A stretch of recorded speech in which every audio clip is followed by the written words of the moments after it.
I volunteered in the Peace Corps. I went and worked in an island called St. Lucia, which is in the West Indies, near South America. Not too far is an island called Barbados, and near there is where St. Lucia is, and that's where I worked. I worked with deaf children, teaching them, and as time got closer for me to leave, after 2.5 years, I was thinking, what am I going to do with these older kids? They've finished school, and so it's just now goodbye and that's it. Being stuck in the same situation as the other kids, not knowing what to do after school. So really I thought, maybe I could find them a job.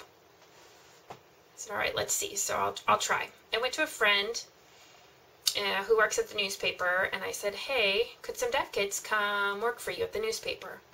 And they thought, well, how? How are we going to communicate? And I said, well, I'll show you, and you can show them what to do. Give them menial tasks, things that they do on a daily basis, not something that changes daily. So I said, you show them, and then, they can work doing the same thing every day. And he thought, hey, that's a good idea. So I got some kids, picked them up, and we went. We showed them what to do. We trained them for their job, and, they really had to memorize it, called rote memory. They had to use that memory to see what they were taught and then do that same job. And they were good to go. Then I thought of another friend who works at a dairy. They make milk, ice cream, different cheeses. And I thought, hey, could I have some deaf kids come work for you? And again, they said, how are they going to communicate? How are they going to work? And I said, well, I'll help you communicate. I'll show you, help you show them their job that they can do on a daily basis. And he said he needed 2 kids. So he said, okay. So I got the kids. We taught them their job that they would do daily. The kids at the newspaper were doing good. The kids at the dairy were all set. And then I thought of this group of girls, what to do with them.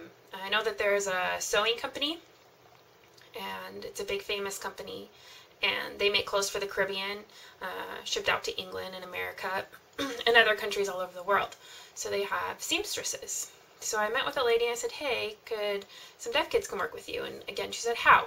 And I said, well, we'll teach them a job that they can do on a regular basis. And she said, okay, I need 5. I said, great, all right. We brought them in, we trained them what their job was going to be, and then they were good.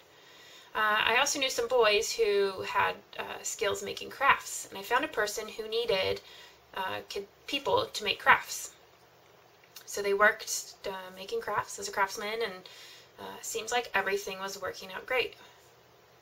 Well, then I met one of the families, and they were crying, and I said, why are you guys crying? And they said, really, we're just shocked. Before, they were growing up deaf, and I thought, oh, what am I going to do? I can't take care of these kids. But now I am just shocked. The deaf kids are working, earning money, and paying for me. It's completely opposite of what I expected. Again, I'm just shocked. And, I never really thought of it like that. Those people were thinking, oh, poor deaf kids, I have to support them. But what really happened was the opposite. The deaf kids were working and successful, supporting their family. And, it seemed like everything was just working out great. I was feeling good, and so I was ready to go back to Africa. But again, the same thing was happening. Deaf adults, didn't have jobs.